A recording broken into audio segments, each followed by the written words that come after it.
Hey, how's it going, everybody? Chris Danny with Danny's Country Life here. Today we are trying to finish up the hood on the TL90.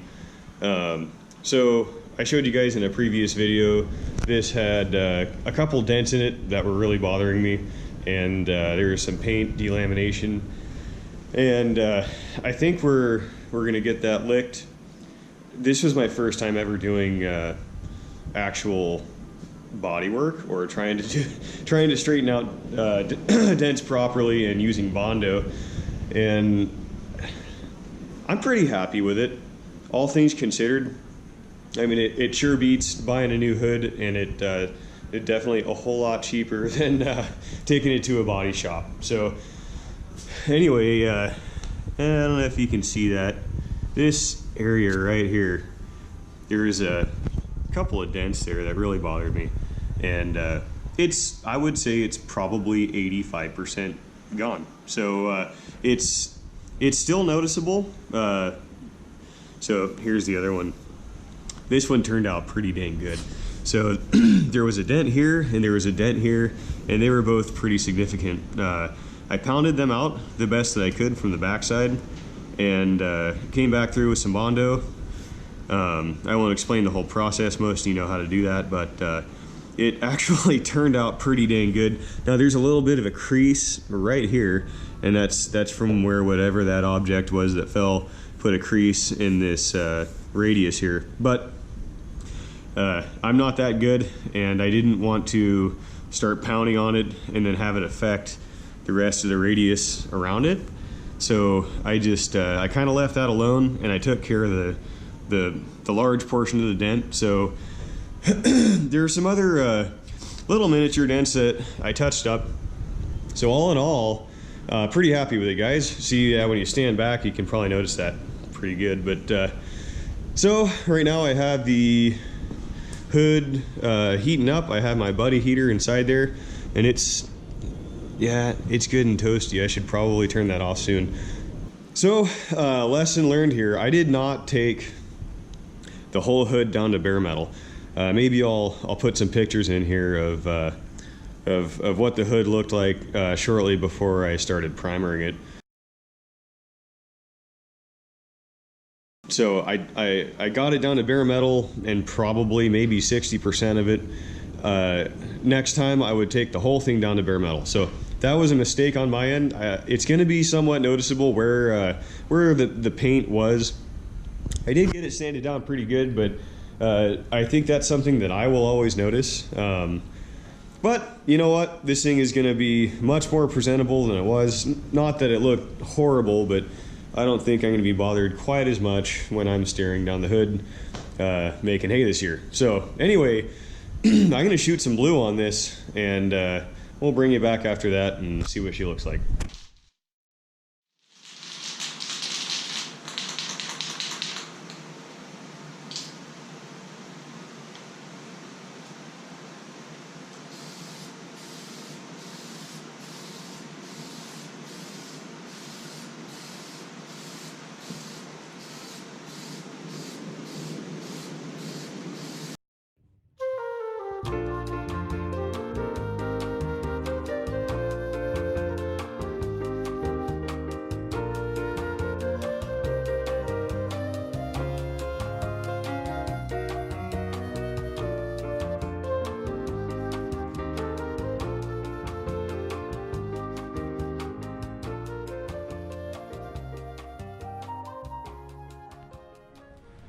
Okay guys, so there she is. It's actually looking pretty good. I'm pleased.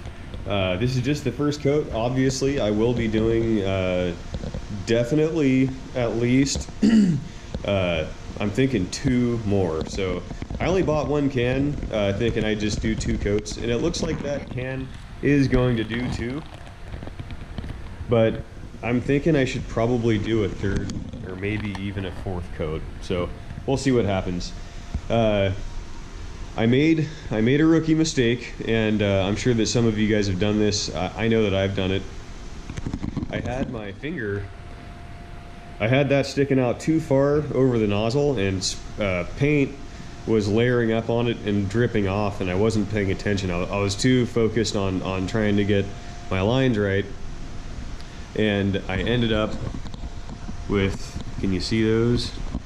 Yeah, I ended up with some drips on the hood. So I'm gonna let this set, and I'm gonna come back with some 400 grit, maybe even 600 grit, and I'm gonna see if I can't get rid of those drips, because those are really gonna bother me. But yeah, here's another pretty bad one there, and one more right there. So I'll do my best to clean those up, and yeah, anyway, first coat looking good. I'm real happy with this. So yeah, this New Holland paint, it goes on pretty dang good, actually. I was surprised when I opened it up and I saw this nozzle. I was thinking, oh great, I hate those nozzles. I prefer the Krylon style. That's a real nice nozzle there. Krylon is onto something, and I think that the other companies need to follow suit, because that has a really good spray pattern. It isn't all that hard to push the button down. This style, where you have to depress the whole neck there, it takes quite a bit of effort. And when you're spraying and you're doing, you know, 200, 300, 400 cycles of on, off, on, off, on, off, it really starts to kind of wear down on you. You can see in this video I switched hands quite a bit. That was because I'm a mechanic slash fabricator by trade, and I use my hands a lot. And I'm developing the beginning stages of carpal tunnel. I can feel it. That's not diagnosed by a doctor, but I can feel it. So I used to have one of those guns that you clip onto it and then you just pull the trigger, but they seem to be really unreliable. And what I noticed with those is you end up like with what I did with my fingertip, sticking out past this guy and dripping onto the whatever you're painting. Those guns can do that too, and it's just highly irritating to have to go back, clean up your mess. But anyway, yeah, the hood, I'm liking it. I'm really pleased with it. The dents turned out better than I thought they were going to. Not trying to toot my own horn, but I'm really happy with it. Last but not least, skid steer quick attach is done. So I came through and I did about a 10-inch stitch, and then I did I did 3 10-inch beads across the top. I did let's see, I know this lighting really sucks. There we go.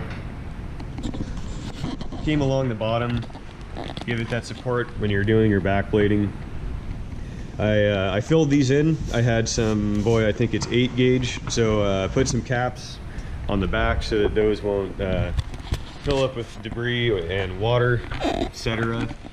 And then I just did stitches on the sides. Now you can see this lip here, and the way that this plate had to mount to this, there is a pretty considerable gap. So these welds are actually 7 passes. That's a multi-pass weld.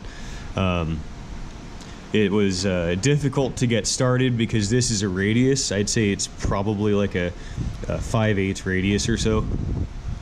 And so getting that started was took a little bit of patience, but it turned out beautiful. It should definitely hold up proper. Now this bucket probably won't be around for very long. It's a 72-inch, and I really need an 84-inch to match the footprint of the TL90. So this is going to be for sale really soon. I'm not sure what I'm going to ask for it yet, but I'm just guessing somewhere around $500-600 or something. And yeah, I'll be in the market for a 84-inch. I looked at Titan Attachments. They have a 84-inch heavy-duty, half-inch sidewalls. It doesn't have the replaceable cutting edge on the bottom, but I don't do a whole lot of scraping on concrete, so most everything that I scoop a lot of would be manure, and I I don't put my manure on concrete. Maybe one day I will, but I think I might end up going with that bucket. It's only like 900 and, well, it's just under 1,000 shipped to my house, and that is skid steer quick attach. All I have to do is weld some hooks on it and call it a day. So anyway, enough rambling. Thanks a lot for watching, guys. I appreciate it. I hope all is going well for you. Wish me luck getting those drips off. Y'all take good care. We'll catch you on the next video.